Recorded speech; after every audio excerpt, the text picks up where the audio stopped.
মসজিদ কমিটি হবে ইমাম এবং খতিব সাহেবের পরামর্শের ভিত্তিতে। এই কমিটির প্রাণ পুরুষ হবেন খতিব কিংবা ইমাম। তাকে বাদ দিয়ে নয়, তাকে সহযোগিতা করার জন্য এই কমিটি হবে। আমাদের ইমাম এবং খতিব সাহেবরা কারো করুণার পাত্র হবেন, এটা আমরা দেখতে চাই না। সমাজের ফয়সালা মিম্বর থেকে আসবে ইনশাআল্লাহ, সেই ফয়সালাই মিম্বর মেনে নিবে। হ্যাঁ, খতিব এবং ইমাম সাহেবরাও মানুষ, তারাও ভুলের ঊর্ধ্বে নন, ভুল তো হতেই পারে। ভুল যদি হয় এর সমাধান করতে হবে সম্মানজনক ভাবে। এই সমাধান এইভাবে নয়, আমার পছন্দ হয়নি, আমি দুপুরবেলা জোয়ারের নামাজের সময় বলে দিলাম যে উনি কিভাবে ইমাম থাকেন আমি দেখে নিব। আসরের নামাজের সময় দেখা গেল উনি আর মেহরাবে নাই। রাসূল করিম সাল্লাল্লাহু আলাইহি ওয়াসাল্লাম মহান রব্বুল আলামিনের পক্ষ থেকে দায়িত্ব পেয়ে মসজিদ গড়েছিলেন এবং মসজিদকে আল্লাহ তাআলার পছন্দ অনুযায়ী মর্যাদায় প্রতিষ্ঠিত করেছিলেন। রাসূল পাক সাল্লাল্লাহু আলাইহি সাল্লামের আলাদা কোনো পার্লামেন্ট ছিল না, আলাদা কোনো ক্যাবিনেট হাউস ছিল না, এবং আলাদা কোনো রাষ্ট্রপতির অথবা প্রধানমন্ত্রীর কোনো কার্যালয় ছিল না। সমস্ত দায়িত্ব আঞ্জাম দেওয়া হতো মসজিদে নববী থেকে। বিভিন্ন ধর্মের মতের মানুষ সারা বিশ্ব থেকে প্রতিনিধি নিয়ে তার কাছে এসেছেন। তিনি তাদের সকলের সাথে মিলিত হয়েছেন মসজিদে নববীতে। রাষ্ট্রের সকল কর্মকাণ্ডের পরামর্শ আহলে রায়দের সাথে করেছেন মসজিদে নববীতে। যুগের যতটুকু সময় মসজিদে নববী এবং মসজিদগুলোকে মর্যাদা দিয়ে চলেছে, আর এই মসজিদ কেন্দ্রিক যে সমাজটা দুনিয়ার যে অঞ্চলে ছিল, সেই সমাজই ছিল বিশ্বের ভালো সমাজ।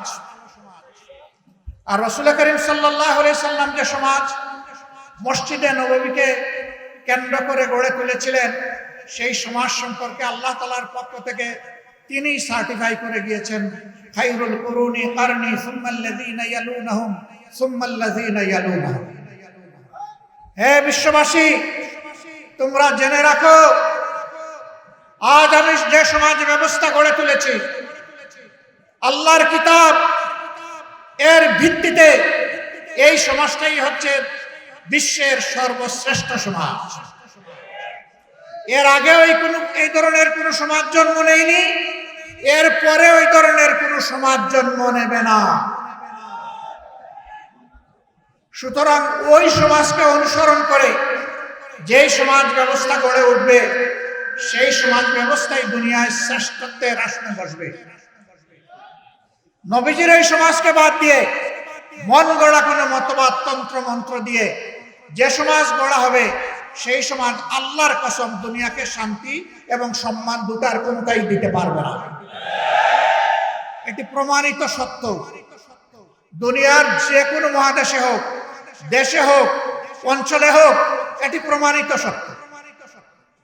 বাংলাদেশ 90% মুসলমানের দেশ।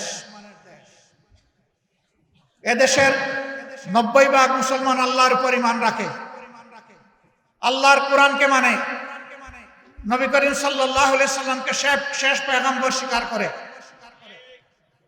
এই দেশে আইন চলবে কোরআনের মতবাদে ইনশাআল্লাহ। এই জায়গায় যতদিন পর্যন্ত আমাদের দেশ না আসবে, এদেশে আমরা কোনো সত্যিকারের মানবিক সমাজ কায়েম করতে পারব না। বলবেন তাহলে এই দেশে অন্য ধর্মের মানুষ যারা আছে তাদের কি হবে? কোরআন শুধু মানুষের সম্মানের গ্যারান্টি দেয় নাই, অধিকারের ওয়ারেন্টি দেয় নাই, কোরআন সমস্ত মখলুকাতের অধিকারের ওয়ারেন্টি দিয়েছে। মানুষ তো অবশ্যই, মদিনায় যেমন সকল ধর্মের মানুষ পূর্ণ ধর্মীয় স্বাধীনতা, নাগরিক নিরাপত্তা এবং অধিকার ভোগ করেছেন, আল্লাহর দেওয়া আইনের এবং বিধানের ভিত্তিতে আমাদের প্রিয় দেশেও যদি সেই সমাজ ব্যবস্থা কায়েম হয়, ইনশাআল্লাহ তাআলা লাজিম সেই অধিকার প্রতিষ্ঠিত হবে। কাজেই এখানে একটা দাবি দেখলাম, 7 দাবির মধ্যে একটা দাবি যে মসজিদ কমিটিতে ইমাম এবং খতিব সাহেবদেরকে সম্মানের সাথে অ্যাকোমোডেট করতে হবে। আমি আপনাদের এই দাবির সাথে একমত না। মসজিদ কমিটি হবে ইমাম এবং খতিব সাহেবের পরামর্শের ভিত্তিতে। এই কমিটির প্রাণ পুরুষ হবেন খতিব কিংবা ইমাম। তাকে বাদ দিয়ে নয়, তাকে সহযোগিতা করার জন্য এই কমিটি হবে।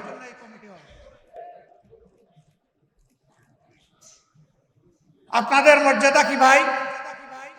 আমরা যখন জীবিত আপনারা ইমামতি করেন, আমরা পিছনে দাঁড়িয়ে যাই, আপনারা আমাদের ইমাম।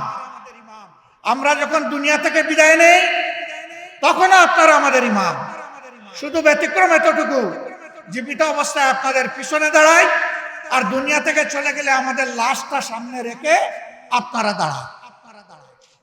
আপনারা হচ্ছেন ইমামুল হাইয়া ওয়াল মাইয়া, হায়াতেও ইমাম, মৌতেও ইমাম। আমরা এই দিক থেকে কলিজার ভিতর থেকে আপনাদের প্রতি আজীবন সম্মান দেখাতে চাই। আমাদের ইমাম এবং খতিব সাহেবরা কারো করুণার পাত্র হবেন এটা আমরা দেখতে চাই না। সমাজের ফয়সালা মিম্বর থেকে আসবে ইনশাআল্লাহ। সেই ফয়সালাই মিম্বর মেনে নিবে। হ্যাঁ, খতিব এবং ইমাম সাহেবরাও মানুষ, তারাও ভুলের ঊর্ধ্বে নন, ভুল তো হতেই পারে। ভুল যদি হয় এর সমাধান করতে হবে সম্মানজনক ভাবে। এই সমাধান এইভাবে নয়, আমার পছন্দ হয়নি, আমি দুপুরবেলা জোহরের নামাজের সময় বলে দিলাম যে উনি কিভাবে ইমাম থাকেন আমি দেখে নিব। আসরের নামাজের সময় দেখা গেল উনি আর মেহরাবে নাই।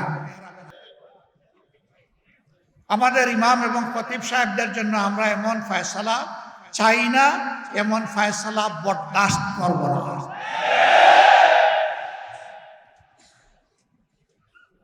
তাদেরকে তাদের পূর্ণ মর্যাদায় অধিষ্ঠিত করতে হবে। আপনাদের দাবিগুলা খুব ছোট, কিন্তু এত ছোট জায়গায় পড়ে থাকলে হবে না। আপনাদেরকে এই সমাজের দায়িত্ব নিতে হবে। নামাজের ইমাম যেদিন সমাজের ইমাম হবেন সেই দিনই ইনশাআল্লাহ আমরা সত্যিকারের মুক্তি পাবো ইনশাআল্লাহ। আজ যেমন আপনাদের অনুসরণ করে আমরা গর্বিত, প্রীত, তৃপ্ত, সেই দিনও আপনাদের অনুসরণ করে আমরা গর্বিত, প্রীত এবং তৃপ্ত হব ইনশাআল্লাহ। এগিয়ে আসুন, জোর কদমে এগিয়ে আসুন। আমরা আজকেও আপনাদের পিছনে, কালকেও আপনাদের পিছনে থাকবো ইনশাআল্লাহ। এবং আল্লাহ তাআলার কাছে দোয়া করি আমাদের হাসরও যেন আপনাদের সাথেই হয়, পিছনে হয়। নামাজকে আল্লাহ কবুল করে সমাজেও আমরা নামাজের আদলে, আল্লাহর আইনের আলোকে যাতে চলতে পারি, আল্লাহ আমাদেরকে এই তৌফিক দান করে। আমার এই বক্তব্য কারো বিরুদ্ধে নয়, এ বক্তব্য আমার ইমানের পক্ষে। সুতরাং বক্তব্যের বিষয়বস্তু একেবারেই স্পষ্ট। আল্লাহ তাআলা আমাকে এই বক্তব্যের বিষয়বস্তুর উপর প্রথমে আমল করার তৌফিক দান করুন। আমাদের সবাইকে আমল করার তৌফিক দান করুন। বাংলাদেশের সমস্ত মানুষকে আল্লাহ তাআলা আমল করার তৌফিক দান করুন। আপনাদের নেতৃত্বে একটি সোনালী সমাজ আগামীতে তৈরি হবে, সেই প্রত্যাশা ব্যক্ত করে আমার কথা এখানেই শেষ করছি। তার আগে আমাকে এখানে দাওয়াত করে সুযোগ দেওয়ার জন্য মহান রবের প্রতি গভীর কৃতজ্ঞতা আদায় করছি। আপনাদেরও শুকরিয়া আদায় করছি। আসসালামু আলাইকুম ওয়া রাহমাতুল্লাহি ওয়া বারাকাতুহু।